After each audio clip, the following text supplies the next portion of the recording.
नमस्कार मित्रों, आप देख रहे हैं आजीवन न्यूज। मैं जर्नलिस्ट अनिल राठौर।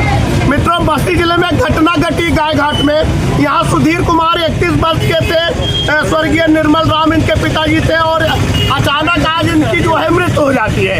इनकी पीजीआई में लगभग कुछ दिनों से बीमारी का इलाज चल रहा था, और इसमें परिवारिक जनों का कहना, इनके जो ये सुधीर कुमार है, इनके घर वालों का कहना कि इसकी पत्नी ने इनकी हत्या कर दी। इनकी शादी नगर थाना अंतर्गत स्थित गांव मरवटिया बाबू में 4 साल पहले हुआ था। ये लगभग 1.5 सालों से अपनी ससुराल में रह रहे थे, और इनके घर वाले कह रहे हैं कि इनकी पत्नी और इनके साले मिलके दारू पिला करके इनको मार दिए। और जब उस लड़की से बात होती है तो वो लड़की उल्टा इन लोगों पे इल्जाम लगाती है। वो कहती है कि इसके भाभी से वह संबंध था, जिसकी वजह से ये दारू पीने लगा और इसकी मृत्यु हो गई। मित्रों, यह जांच का विषय है। ऐसे होनहार लोगों का समाज में, जिन पे समाज की जिम्मेदारी होती है, अचानक परिवार विवाद में फंस करके उनकी हत्या हो जाती है और मृत्यु हो जाती है। बहुत सारी घटनाएं इस तरह से देश में हो रही है। ऐसी घटनाओं पे एक तो संज्ञान लेना है, दूसरे ऐसी घटनाओं को देख करके सीख भी लेना है कि आइंदा किसी भी परिवार और बच्चों के साथ इस तरह की घटना ना हो।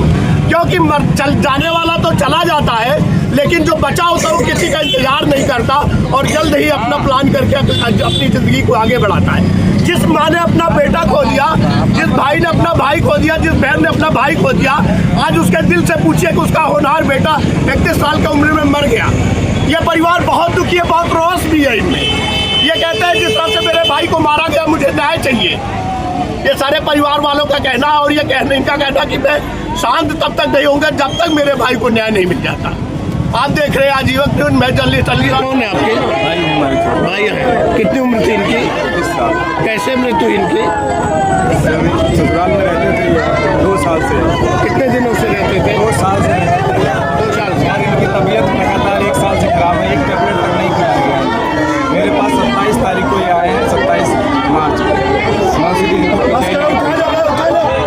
जब ये आए तो इनकी हालत कैसी थी? ये चलने फिरने में असमर्थ थे। और फिर दीपक सिंह पार्टी को लेकर अस्पताल गया, वो आके पुलिस। इनकी ससुराल कहाँ है? उनके ससुराल जो है मरवटिया।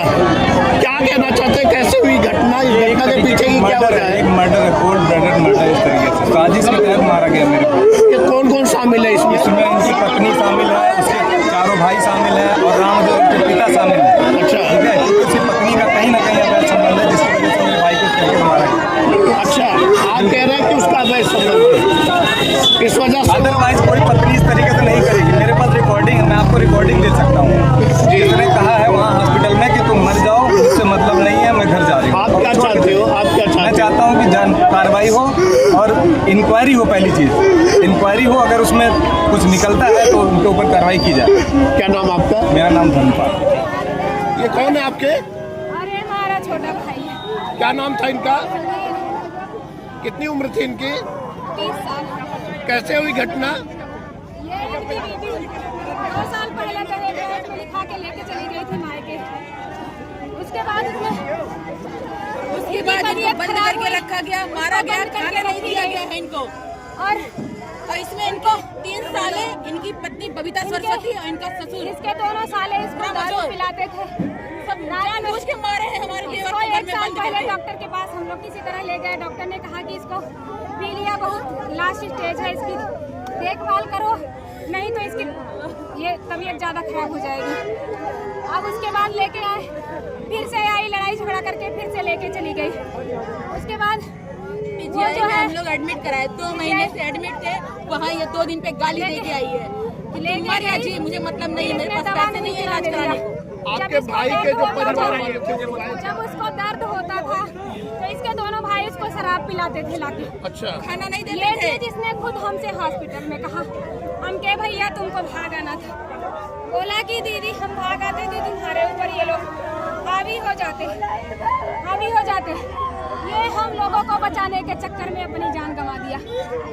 ये लोग जब ऐसा करते थे तो आपके भाई विरोध नहीं करते थे क्या इसका? वो दहेज में इतना ज्यादा ब्रेन वॉश कर दिए थे, टॉर्चर करते थे, इसको कीटनाशक तक पिलाया गया। कीटनाशक पिलाया गया? 1.5 साल पहले पता चल गया था कि लीवर 3rd स्टेज पे है इसकी बीवी को। वहाँ से लेके आई, कह रही मैं आयुर्वेदिक दवा तुम्हारा कराऊंगी। किसी हॉस्पिटल में एडमिट नहीं किया है। सब जब आयुर्वेदिक दवा उसको कराते दर्द थे होता था तो इसको दोनों भाई इसको शराब पिलाते थे और न उसको आने दिए यहाँ पे। मतलब इसको जानबूझ के मारा गया आपके भाई? इसको जानबूझ के मार। कौन कौन शामिल है इसमें? इसमें इसकी पत्नी, इसके तीनों साल है, इसके ससुर जी। इसके ससुर जी ने कहा तुम्हारे तुम उसको मर जाने दो, तुम छोड़ के चले आओ। इसके ससुर जी हैं राम अजोर, प्राइमरी के टीचर हैं। अभी जब इसकी पत्नी बबीता सरस्वती वो भी प्राइमरी की टीचर है। टीचर होके वो इतनी निर्दयी कि अपने पति को ही मारना चाहती थी। उसके पैसे उसके अकाउंट से लोन निकलवा करके इसने 300 जमीन हाईवे पे लिया। गाड़ी ली है, 7 लाख निकलवा उसके लोन निकलवा करके उसके सैलरी पे लोन निकलवा करके गाड़ी खरीदा। उसकी सैलरी पे इसने 8 लाख का जेवर खरीदा। इसके बाद भी जबकि हम लोगों ने दबाव डाला यही पुलिस चौकी पे, हम लोगों ने रिक्वेस्ट किया कि सर हमारा भाई है और इसके साथ कुछ अन्याय हो जाएगा, आप लोग थोड़ा सा एप्लीकेशन एक लिख लीजिए। पुलिस वालों ने कहा हम लोगों के जाने से पहले हम लोग को डांट इसके के ससुर सराहा गया है। राम अजोर, बबीता सरस्वती की बहन सत्या, इसके साले तीनों वहाँ मौजूद बैठे थे। उन्होंने कहा किसी तरह इनका सुलह करवाइए। जब हम लोग लेके गए इसको तो पुलिस वाले जो चौकी इंचार्ज थे उन्होंने कहा कि ना कोई दीदी आएगी सामने, ना कोई जीजा आएगा, ना चाचा दादा मामा सामने आएंगे। ये पति पत्नी का मामला है, ये दोनों इलाज करवाएंगे। इनके कहने पे हमने कहा ठीक है, अब इलाज करवाएंगी तो करवाएं। ये लेके गई पीजीआई। हमने अपने पड़ोसियों को भेजा था, यहाँ भैया होंगे, धर्मेंद्र भैया थे साथ में। पीजीआई में इलाज कौन करा रहा था? पीजीआई में एडमिट करवाया। इसने कहा हम इलाज करवाएंगे। हमारी माताजी साथ में थी, कुछ पैसा उन्होंने खर्चा किया। उसके बाद 3 दिन में 60,000 रुपया लगा। चौथे दिन बायोप्सी होनी थी, डॉक्टर ने बोला अकाउंट में पैसा जमा करो। उसके बाद इनसे कहा गया, सुधीर बाबू खुद बोले कि बबीता तुम अकाउंट में पैसा दिलवा दो।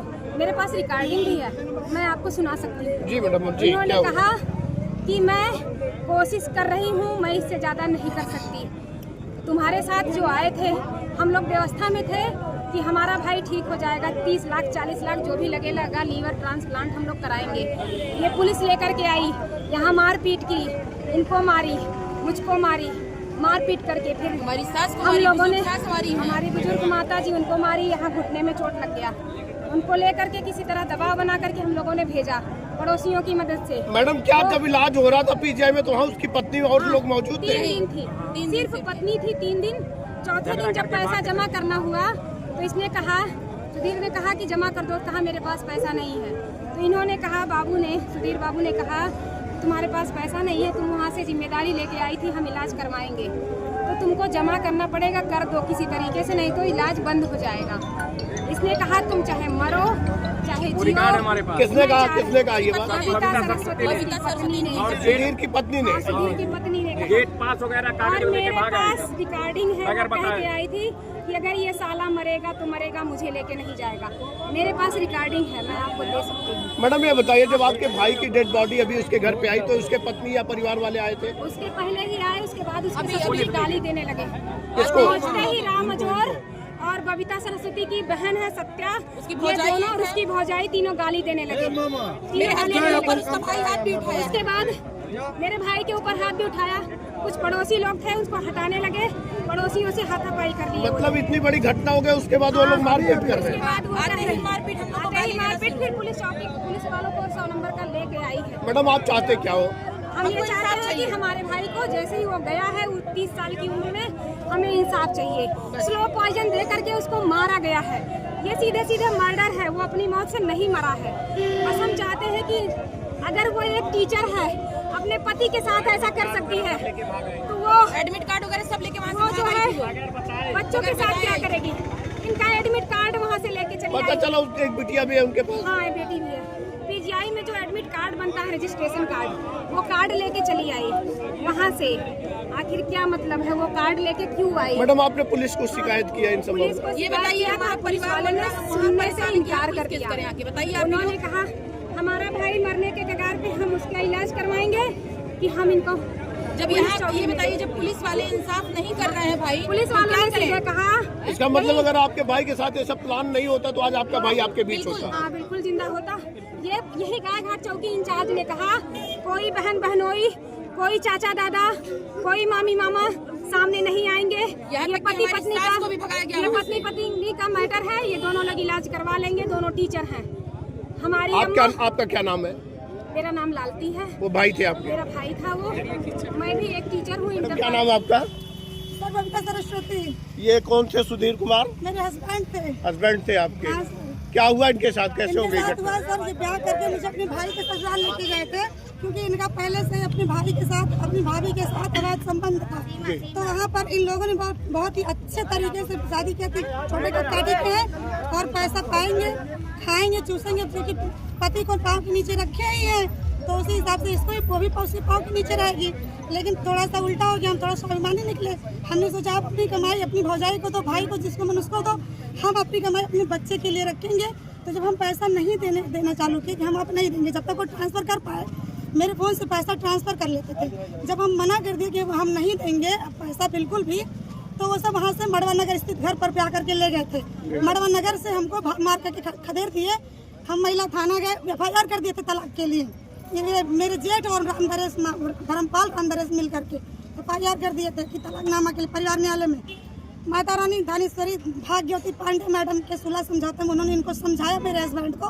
वापस हम इनको ले करके अपने मायके चले आए। ये मेरे साथ आए मायके आकर के रहने लगे। कितने दिनों से रह रहे थे मैडम ये? मायके हम लोग 15 मार्च 2023 से मायके रहते थे। अपना ड्यूटी करने यहाँ आते थे। अब सोचिए मैं कमा रही हूँ, इतना सोना जैसा मेरा बच्चा है, आखिर अब मैं ही अपने मायके में लेकर हूँ पति को। आप समझ सकते, कोई रीजन आप बताइए, क्या रीजन है दारू पीने का? अच्छा, एक चीज आप अभी कह रहे थे कि उसके भाभी से उसके संबंध थे। हाँ, ये बात कब पता चली आपको? ये बात हमको जब हम दोबारा गए थे, शादी होने के बाद? दोबारा शादी होने के, हमारी शादी 1 नवंबर 2021 को हम मड़वा नगर स्थित मकान में मेरा पति मुझे ब्याह कर ले गया था जी। सर नोटिस कीजिएगा सर जी। उसके बाद हम वहाँ से 12 दिसंबर, पूरा 1 महीना 12 दिसंबर को आए थे वापस जी। तो उसमें मेरे पति, मेरे जेठ ने खूब चारित्रिक लांछन लगाया मेरे ऊपर, ऐसा वैसा फलाना ढिमाका। भाई हम कमा रहे, लेकिन आप सोचिए हम कमा रहे हैं, अगर चारित्रिक दुर्बलता ही होती तो आप एक कमाने वाली लड़की की चारित्रिक दुर्बलता बताइए क्या हो सकती है? जब मैं कमा रही हूँ, सेल्फ इंडिपेंडेंट हूँ, तो अगर मेरा संबंध इनसे है तो मैं आपसे शादी करूंगी? पता ही नहीं। लेकिन उसने तभी मेरे पिताजी। मैडम मैं जानना चाहता हूँ कि आपके पति की मृत्यु कैसे हो गई? 31 साल की उम्र में अचानक? हाँ, अचानक से। तो वही उनकी मृत्यु सिर्फ ओवरडोज दारू पीने के नाते, और वो उनको पी लिया हुआ था। तो दारू बहुत पहले से पीते थे। आप उनका रिपोर्ट देखेंगे तो आप देखेंगे वो बहुत पहले से ही दारू पीते थे। जब आपके पास थे और दारू पी रहे थे, आपने रोका नहीं उनको? बहुत बार, इसीलिए तो झगड़ा होता था, इसीलिए वो वहाँ से निकलते थे। आप रिकॉर्ड चेक कीजिएगा, जैसे फोन वाला रिकॉर्ड चेक करके देखेंगे कि जुलाई 2024 से लेकर के 4 दिसंबर 2024 तक वो यहीं, चाहे यहाँ रायघाट रहे हो, चाहे वहाँ मड़वा स्थित मकान अपनी भाभी के पास रहे हों, इतने दिन तक वो मेरे पास नहीं थे। 4 दिसंबर 2024 को मेरे पास फ़ोन किया। हम बस्ती से अपनी बिटिया को लेकर के आ रहे थे, कुछ सामान लाना था। उन्होंने मेरे पास फ़ोन किया, मेरे पति ने। उन्होंने मुझसे कहा, बबीता मैं बहुत परेशान हूँ, आकर के मुझे ले चलो यहाँ से। और जो है लखनऊ में पति का जब आपका इलाज चल रहा था, पता चला आप वहाँ मौजूद नहीं थे? हमें ले जाके भर्ती कराए सर। अच्छा, आपने भर्ती? रिकॉर्ड आप चाहेंगे तो मेरे रिकॉर्ड आपको दिखाएंगे। चले भर्ती 10 दिन थे सर। 31 मार्च। कितने दिन बाद मृत्यु हुई है? अब दिन तो यही, आज मृत्यु हुई है। नियर अबाउट, अरे आज तारीख क्या है? आज तारीख 22 मई। 1 महीना सीधे 22 दिन पर। 1 महीना 22 दिन पर। 10 दिन आप वहाँ थे उनके पास? उनके पास हम 10 दिन थे। जब तक मेरे पास पैसा था, मैंने अपने पैसे से उनको भर्ती कराया। मैं अपने पैसे से यहाँ से उनको लेकर के गई थी भर्ती PGI में, यहीं की गाड़ी बुक करके। वो ड्राइवर को हम बुलाएंगे, वो बताएंगे कि हम ही लेकर के गए। हमने भर्ती किया वहाँ। 2 रात हमको होटल का रूम लेकर भी रहना पड़ा था। हम 31 मार्च को लेकर के गए थे और 2 तारीख की शाम को उनको हम भर्ती करवा पाए थे। इस वजह से जो हमको 2 दिन का रूम लेना पड़ा था वहाँ पर, और 10 दिन हम वहाँ पर थे। जब मेरा पैसा खत्म हो गया, सैलरी भी आ गई थी। हिस्ट्री नहीं जानना चाहता, मेरी कुछ चंद बातें। बिल्कुल। मैं इनके आपके ससुराल वालों का इल्जाम है कि जो है आप लोगों में आपसी विवाद था, कैसा था? नहीं, विवाद नहीं था। विवाद बनाया गया। आप सोचिए, एक कमाने वाला पति, एक कमाने वाली बीवी के बीच अगर विवाद चल रहा है तो क्यों चल आपके रहा है? ससुराल वालों का कहना भी, मेरी बात हो रही थी उनसे, उन लोग कह रहे हैं कि मतलब हमारे बेटे को स्वीट पॉइजन देके मारा गया अब आप और जब बताइए। उसे दर्द होता था तो आप लोग दारू पिलाते थे, ऐसा उनका इल्जाम है। नहीं आपका क्या कहना है? दारू वही लोग पिलाए हैं, जो कुछ भी किए हैं दारू वही लोग पिलाए हैं, मारे वही सब यहाँ है, व्यवस्था वो हो जाने दीजिए, फिर बयान हो जाएगा क्योंकि भीड़ थोड़ा कम हो जाए। मारे वही सब है। हिंदी बीच में एक सेकंड आप रुकिए, क्लास गई वहाँ एक सेकंड आप कंटिन्यू कीजिए। मैडम बताइए, ये लोग कह रहे हैं कि वहाँ पे उनको जब तकलीफ होता था तो आप लोग दारू पिलाते थे बिल्कुल नहीं सर। और स्वीट पॉइजन दे करके आप लोगों ने मारा है, ऐसा नहीं, कह कोई रहे नहीं हैं। बोलेगा, कोई नहीं बोलेगा। आप अपने विवेक से बताइए, मेरा इतना बड़ा बच्चा है, मैं पति को लेकर के अपने मायके में हूँ, उसके बाद भी क्या कोई स्त्री स्वयं अपना घर उजाड़ेगी, बिगाड़ेगी, जबकि मैं कमा रही हूँ, मेरा पति भी कमा रहा है।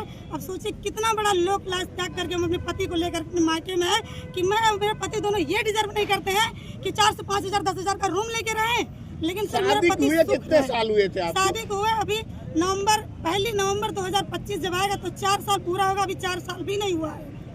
आप 4 खुद साल देखिए। शादी को पति आपका चला गया, हाँ, आपकी तो जिंदगी उजड़ गई। हाँ, अब देखिए तुम किसका- गुजरो मेरा इसका दोष किसको जाएगा? इसका कैसे हुआ? दोष सिर्फ मेरे अब एक शब्द बोलेंगे तो ससुराल वालों को जाता है, और नहीं तो वही मेरे पति की चारित्रिक दुर्बलता, जो उसका भाई धर्मपाल है, उसकी वाइफ जो उसका आपका नाम क्या है? आपका नाम? मेरा नाम सर बबीता सरस्वती आप है। चाहते क्या हो? आप असली में चूंकि आपका पति मेरा सब कुछ पति होता है चला पति के गया, लिए। मेरा चाहते पति चला गया, अब मुझे क्या चाहिए, क्या चाहिए बताइए? ये बच्चा भी तो है देखिए, आपका। ये देखिए झोटा उखाड़ के मारे हैं, देखने भी नहीं दिए, देखिए टकला देखिए, पूरा एकदम मुठा भर के ये उखाड़ बच्चा लिया भी तो है आपका। आप बताइए, बच्चा भी है मेरा, अब क्या करेंगे हम? आप चलिए। बताइए, मैडम, ठीक आप है। बताइए मैं क्या ठीक है, करूं? फिर आप अब जारी मेरा एक दीजिए, सवाल कार्रवाई आपसे। होगी ना अब मैडम? मेरा एक सवाल आपसे, आप पूछिए अब आप क्या? बताइए अब मैं क्या करूं, मुझे क्या करना चाहिए, अब आप बताइए। मतलब जब आप लोगों को करना चाहिए था तो आप लोगों ने किया नहीं, अब क्या कर पाओगे? अब तो आपका काम खत्म हो गया। चलिए